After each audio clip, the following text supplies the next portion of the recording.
Hello mga ka-Lloyd Sports Zone, dahil mamaya na ang PBA Draft 2024, halika't samahan nyo akong alamin sino-sino nga ba ang posibleng madraft ng Barangay Ginebra sa third pick mamaya. Bago tayo magsimula, huwag kalimutang mag-like, subscribe at notify para lagi kang updated sa mga latest upload natin. Para sa number 1 option ng Barangay Ginebra San Miguel kay Bolungay. Bolungay ay 6'7" big man na galing sa Ateneo. Bolungay ay 22 years old pa lang at siya ay nag-average sa Ateneo ng 11 points, 5.7 rebounds at 1.1 assists per game sa last playing year niya. Kapag kawala ni Standardinger, alam natin na kukulangan sa big man ang Ginebra, kaya ang pagkuha kay Bolungay sa number 3 pick ay solid pick para sa Ginebra. Player comparison: Troy Rosario. Para sa number 2 option ng Barangay Ginebra San Miguel, Kalen Chongson. Chongson ay 6'5" stretch big man na hinog na pagdating sa international games. Chongson ay 32 years old na at siya ay nag-average sa Taoyuan ng 13.5 points, 9.1 rebounds at 2.6 assists per game huling pinaglaruan niya sa abroad. Katulad ng sa first option natin, sa pagkawala ni Standardinger, alam natin na kukulangan talaga sa big man ang Ginebra, kaya ang pagkuha kay Kalen Chongson sa number 3 pick ay solid pick para sa Ginebra, lalo na at wala pa rin si Jamie Malonzo sa kanila. Player comparison: Cliff Hodge.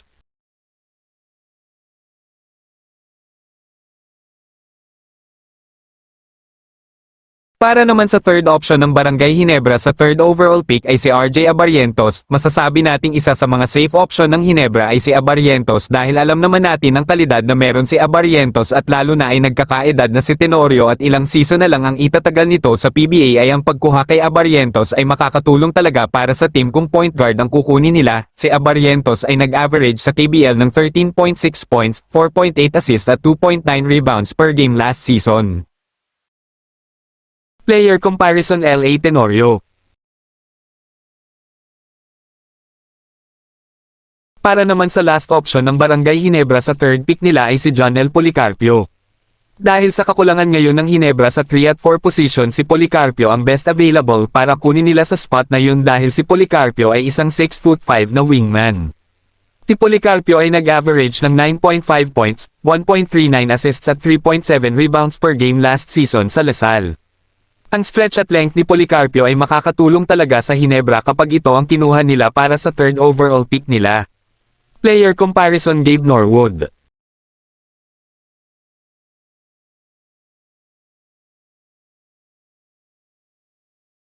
Kayo mga ka-Lloyd Sports Zone, sino sa tingin nyo ang kukunin ng Barangay Ginebra San Miguel sa third overall pick na gaganapin mamaya? Ay comment nyo na ang inyong prediction.